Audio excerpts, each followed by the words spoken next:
रक्षाबंधन पर सैफई पहुंचे सपा अध्यक्ष और पूर्व मुख्यमंत्री अखिलेश यादव का पार्टी कार्यालय में स्वागत हुआ। महिला पदाधिकारियों ने राखी बांधी और उन्होंने देशवासियों को शुभकामनाएं दी। सैफई में कार्यकर्ताओं से कहा कि 2027 विधानसभा चुनाव में सपा सरकार बनाना उनकी जिम्मेदारी है। उन्होंने अपील की कि अभी से बूथ स्तर तक संगठन को मजबूत करें और जनता से जुड़ाव बढ़ाएं। वहीं इटावा में समाजवादी पार्टी के राष्ट्रीय महासचिव शिवपाल सिंह यादव ने रक्षाबंधन पर अपनी बहन कमला देवी से राखी बंधवाई। वो सुबह फ्रेंड्स कॉलोनी स्थित अपने बहनोई एजेंट सिंह यादव के घर पहुंचे, जहां बहन ने उन्हें रक्षा सूत्र बांधा। बता दें, पूरे देश और विश्व में भाई बहन का ये पर्व धूमधाम से मनाया जा रहा है। लखनऊ जेल में रक्षाबंधन पर भावुक नजारा देखने को मिला, जब बहनें अपने कैदी भाइयों को राखी बांधने पहुंची। सुबह से ही बहनों की लंबी लाइन लगी रही और भाइयों से मिलते ही उनके चेहरे खिल उठे।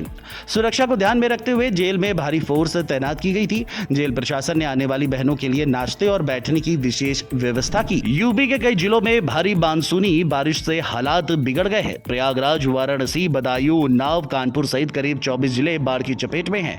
मौसम विभाग का कहना है कि अगले एक हफ्ते तक बारिश से राहत मिलने की संभावना नहीं है। बंगाल की खाड़ी में हलचल और उत्तरी उड़ीसा में चक्रवाती परिसंचरण के कारण 11 अगस्त से फिर कई इलाकों में तेज बारिश हो सकती है।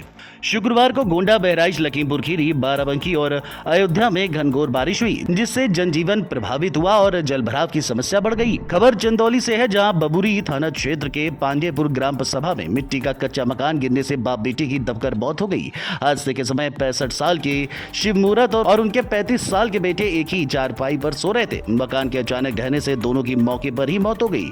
चंदौली से लोकमंच के लिए सुजीत कुमार की रिपोर्ट। अमरोहा के रजबपुर थाना क्षेत्र में पुलिस का बड़ा एक्शन देखने को मिला है, जहां पुलिस ने रोड किनारे खोखे वाले से मारपीट मामले में सख्त कार्रवाई की। 7 अगस्त की रात हुई घटना की जानकारी अगले दिन मिली थी।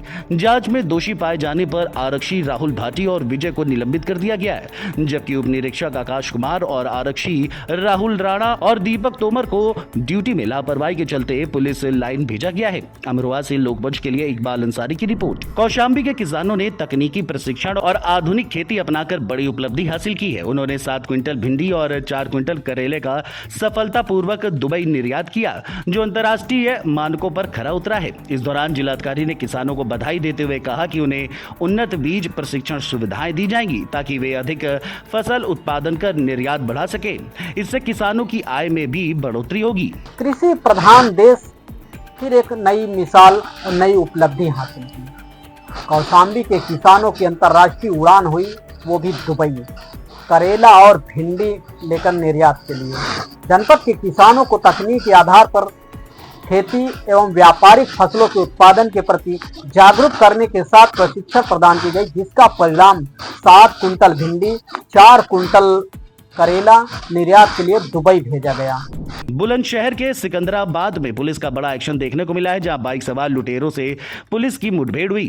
चेकिंग के दौरान जेवर अड्डा पर हुई इस मुठभेड़ में सिकंदराबाद निवासी शिवम पुलिस की गोली से घायल हो गया, जबकि उसका साथी रोहित घेराबंदी में पकड़ा गया। सीओ भास्कर मिश्रा ने बताया कि आरोपियों का आपराधिक इतिहास खंगाला जा रहा है और आगे की कार्रवाई जारी है। देखिए, जनपद बुलंदशहर में अपराध की रोकथाम के लिए पुलिस द्वारा जो है सघन रूप से चेकिंग की जा रही थी। थाना सिकंदराबाद पुलिस द्वारा यहाँ जेवर अड्डे के पास चेकिंग की जा रही थी, तो एक संदिग्ध बाइक जिसपे नंबर प्लेट नहीं थी, उसको रोकने का प्रयास किया गया। जब वो रुकी नहीं तो पुलिस ने उसका पीछा किया। चोला रोड पे भागते वक्त उनकी बाइक फिसल गई प्राणगढ़ वाले कट के पास। वहाँ पे पुलिस मुठभेड़ हुई है इनके साथ। 2 व्यक्ति थे इस बाइक पे, जिनके नाम शिवम पुत्र महेंद्र तथा रोहित पुत्र दीपचंद है। बुलंदशहर से लोकमंच के लिए कादिम राजपूत की रिपोर्ट। लगातार हो रही बारिश से गाजीपुर की 5 तहसीलें गंगा के बढ़ते जल स्तर से बुरी तरह प्रभावित हैं। करीब 150 गांव बाढ़ की चपेट में हैं। हालांकि गंगा खतरे के निशान से 1.5 मीटर ऊपर बहने के बाद अब धीरे धीरे घट रही है, जिससे राहत की उम्मीद जगी है। बाढ़ के पानी से बेसिक शिक्षा विभाग के 102 विद्यालय पूरी तरह घिर गए हैं, जिससे छात्रों और शिक्षकों का पहुंचना जोखिम भरा हो गया है।